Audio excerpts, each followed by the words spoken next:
আমরা সবাই কম বেশি বিখ্যাত বারমুডা ট্রায়াঙ্গেল সম্পর্কে শুনেছি, জেনেছি। আজ পর্যন্ত যত পৃথিবীতে অমীমাংসিত রহস্য রয়েছে তার মধ্যে এটাও অন্যতম। আর এই জায়গায় অনেক জাহাজ, প্লেন নিখোঁজ হয়ে গিয়েছে, যার হদিশ আজও আমরা পাইনি, এমনকি বিজ্ঞানের কাছেও অজানা। কিন্তু আপনি হয়তো জানেন না, ভারতীয় পৌরাণিক কাহিনী রামায়ণে এইরকমই কিছু কথার উল্লেখ রয়েছে, এবং যেটা থেকে বলা যেতেই পারে যে এই জায়গাটা তখনও ছিল এবং তখন থেকেই এই জায়গাটা রহস্যময়। আরো যেটা পরিষ্কার করে বলবো সেটা হচ্ছে যে এই রহস্যময় জায়গাটা হনুমানজির সৃষ্টি। ঠিকই বলেছেন, এই বারমুডা ট্রায়াঙ্গেল সৃষ্টির পেছনে রয়েছে হনুমানের অবদান, হনুমানজির অবদান।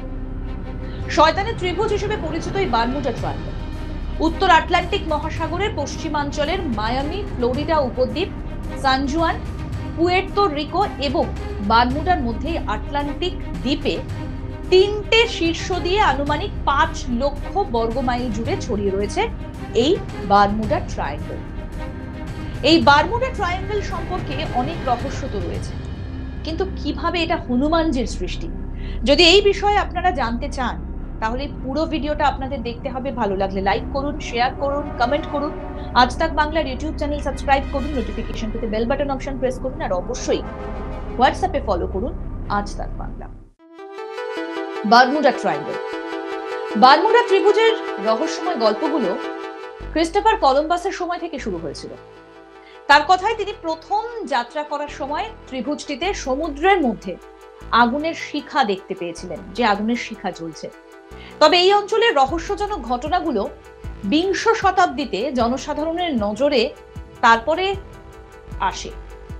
নৌবাহিনীর জাহাজ ইউএসএস সাইক্লপস জাহাজে প্রায় 300 জনেরও বেশি যাত্রী নিয়ে বারমুডা ট্রায়াঙ্গেলে নিখোঁজ হয়ে যায়। আর এই অঞ্চলের সর্বশেষ ঘটনাটা ঘটেছিল 2019 সালের মে মাসে। একটা ছোট বিমান এখান থেকে নিখোঁজ হয়ে গিয়েছিল। রামায়ণের সঙ্গে কি করে সম্পর্কিত সেটা এবার আপনাদের সামনে তুলে ধরব। তবে তার আগে এই যে রামায়ণের সঙ্গে সম্পর্কিত ভীমকা মটকা, এই ভীমকা মটকা সম্পর্কেও যদি আপনি জানতে চান তাহলে তো অবশ্যই এই আই বাটনটা একবার প্রেস করুন আর জেনে নিন এই ভীমকা মটকার না জানা অনেক রহস্য। আর তার সঙ্গে নিচের লিঙ্কেও দেওয়া রয়েছে যে রামায়ণের সঙ্গে কিভাবে সম্পর্কিত এই ভীমকা মটকা, কোথায় রয়েছে সেটা অবশ্যই বলবো। আমরা আরো একবার চলে যাই বারমুডা ট্রায়াঙ্গেলে। রামায়ণে এক দৈত্যকার রাক্ষসী সিংহিকার বর্ণনা রয়েছে, অনেকেই আমরা সেটা জানি। সেই রাক্ষসীর বাস ছিল হিন্দু সাগরে, অর্থাৎ ভারত মহাসাগরে। ভগবান ব্রহ্মার কাছ থেকে তিনি বর পেয়েছিলেন যে কোনো বস্তুর ছায়া আটকে রাখার ক্ষমতা তার থাকবে, অর্থাৎ ব্রহ্মা তাকে বর দিয়েছিলেন যে কোনো উড়ন্ত বস্তু বা যাকে তিনি দেখতে পাচ্ছেন না কিন্তু ছায়াকে দেখতে পাচ্ছেন, সেই ছায়াটাকে আটকে রাখার ক্ষমতা তার কাছে থাকবে। তাই তার আরেক নাম ছিল ছায়াগ্রাহী। এই কারণে কেউ তার পাশ দিয়ে যাওয়ার সময় ভ্রমণ করতে সাহস পেতেন না।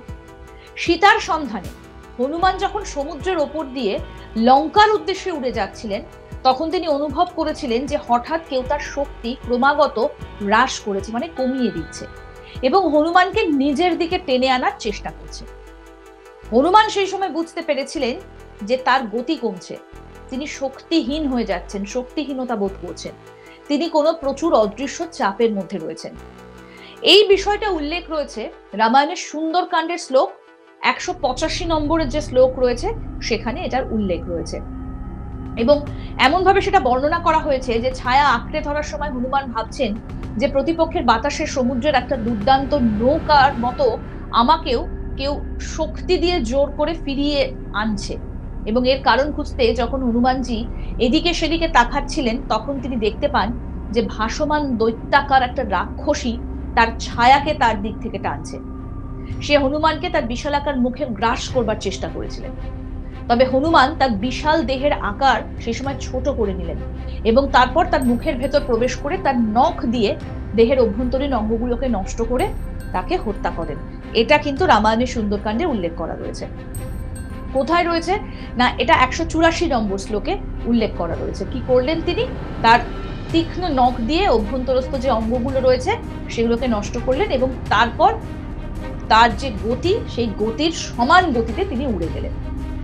কথিত রয়েছে যে রাক্ষস সিংহিকার কন্যা, যিনি উত্তরাধিকার সূত্রে কোনো বস্তুর ছায়া ধরে রেখে গ্রাস করার ক্ষমতা পেয়েছিলেন, তিনি হনুমানের এই কর্মকাণ্ডে ভীত হয়ে যান এবং তিনি হিন্দু মহাসাগর বা ভারত মহাসাগর থেকে পালিয়ে কোনো রহস্যময় জায়গায় চলে গিয়েছিলেন এবং অনুমান করা হয় স্পষ্টতই যে ওই জায়গাটাই হচ্ছে বারমুডা ট্রায়াঙ্গেল। তবে এর পাশাপাশি আরো একটা প্রচলিত রয়েছে আরো একটা কাহিনী রামায়ণের সঙ্গে সম্পর্কিত। কি সেই কাহিনী? না, রাবণ শিবের এক মহান ভক্ত ছিলেন। তিনি শিবের তপস্যা করেন। শিব তার তপস্যায় সন্তুষ্ট হয়ে তাকে একটা রত্ন, একটা মণি উপহার দিয়েছিলেন, যেটা তার নাভিতে অমৃতের পুনর্জন্মে সহায়তা করেছিল। এই রত্নের বলে রাবণ অপরাজেয় ছিলেন এবং অমরত্ব লাভ করেছিলেন। স্থির হয়েছিল যে যতক্ষণ পর্যন্ত এই রত্নটা তার শরীরের ওপর স্থায়ীভাবে থাকবে, ততক্ষণ তাকে কেউ পরাজিত করতে পারবে না বা তাকে বধ করতে পারবে না। রাম এবং রাবণের মধ্যে যুদ্ধের ঠিক আগে শিব এক ব্রাহ্মণ ভিক্ষুকের ছদ্মবেশে উপস্থিত হয়েছিলেন এবং রাবণের স্ত্রী মন্দোদরী দেবীকে অনুরোধ করেছিলেন যে ওই রত্নটিকে দক্ষিণা হিসেবে দেবার জন্য। মন্দোদরী দেবী সেটা বুঝতে পেরেছিলেন। তিনিও বিষয়টা জানতেন যে রত্নটির গোপনীয়তাটা শিব ছাড়া অন্য কারো পক্ষে সেটা জানা ছিল না। তিনি বুঝতে পেরেছিলেন যে রাবণের সময়ের সমাপ্তি, তাই তিনি ভিক্ষুকরূপী শিবকে প্রত্যাখ্যান না করেই রত্নটা দিয়ে দিয়েছিলেন। যুদ্ধের সময় ভগবান রাম তার নাভিতে তীর নিক্ষেপ করলেন, রাবণ মাটিতে লুটিয়ে পড়লেন এবং তার শিবের দেওয়া রত্নটা না থাকার কারণে অমরত্বের অমৃত তার দেহ থেকে বেরিয়ে এসেছিল এবং রাবণকে হত্যা করা সম্ভব হয়েছিল। এবং রাবণের তো মৃত্যু হলো, তারপর ওই রত্নটার কি হবে? ওই রত্নটাকে এমন একটা অঞ্চলে স্থাপন করতে হয়েছিল যাতে মনির সমস্ত শক্তি শোষণ করতে পারে ওই জায়গাটা এবং মানবজাতি সহ অন্য কোনো প্রাণীর কোনো ক্ষতি না হয়। তখন হনুমান কি করেছিলেন? যিনি রত্নটা গ্রহণ করেছিলেন, রামের আদেশে তার প্রভাব এবং শক্তি হ্রাস করার জন্য তিনি সেটা সমুদ্রের গভীরে কোনো এক অজানা জায়গাতে স্থাপন করেছিলেন। অনেকের মতে মহাসাগরের গভীরতম গোপন যে স্থানটায় মণিটা স্থাপন করা হয়েছিল, সেটাই আজ এই বারমুডা ট্রায়াঙ্গেল নামে পরিচিত। অর্থাৎ এই দুটো ঘটনাই কিন্তু রামায়ণের সঙ্গে সম্পর্কিত এবং হনুমানজির সঙ্গে সম্পর্কিত। এক, সিংহিকাকে তিনি হত্যা করেছিলেন এবং সিংহিকার কন্যা তিনিও মায়ের থেকে সেই শক্তিটা পেয়েছিলেন যে কারো ছায়া আটকে রাখতে পারবেন।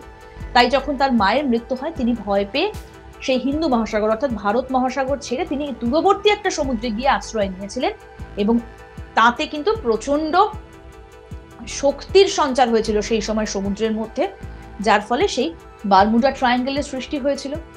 এই জায়গাটার উল্লেখ রয়েছে এবং মনে করা হচ্ছে যে এটাই সেই জায়গা, সমুদ্রের সেই গভীরতম জায়গা যেটা আজ বারমুডা ট্রায়াঙ্গেল হিসেবে পরিচিত। আর অন্যদিকে সেই মণিটা, সেই রত্নটা যেটা ছিল রাবণের কাছে, সেটাই রামের আদেশে হনুমান এমন একটা জায়গায় সেটাকে রেখেছিলেন যাতে গোটা মানব জাতির কোনো ক্ষতি না হয়। সেটাই বর্তমানে বারমুডা ট্রায়াঙ্গেল হিসেবে পরিচিত। নিশ্চয়ই এই ঘটনার সঙ্গে সম্পর্ক অনেকেরই জানা ছিল না। তো কেমন লাগলো যে এই বারমুডা ট্রায়াঙ্গেলের সঙ্গে আমাদের রামায়ণ যুগের একটা সম্পর্ক রয়েছে এবং হনুমানজির একটা সম্পর্ক রয়েছে? কেমন লাগলো সেটা অবশ্যই জানাবেন। ভালো লাগলে লাইক করবেন, শেয়ার করবেন, কমেন্ট করবেন। আজ তাক বাংলার ইউটিউব চ্যানেল সাবস্ক্রাইব করুন, নোটিফিকেশন পেতে বেল বাটন অপশন প্রেস করুন, আর অবশ্যই হোয়াটসঅ্যাপে ফলো করুন আজ তাক বাংলা। দেখতে থাকুন আজ তাক বাংলার ইউটিউব চ্যানেল।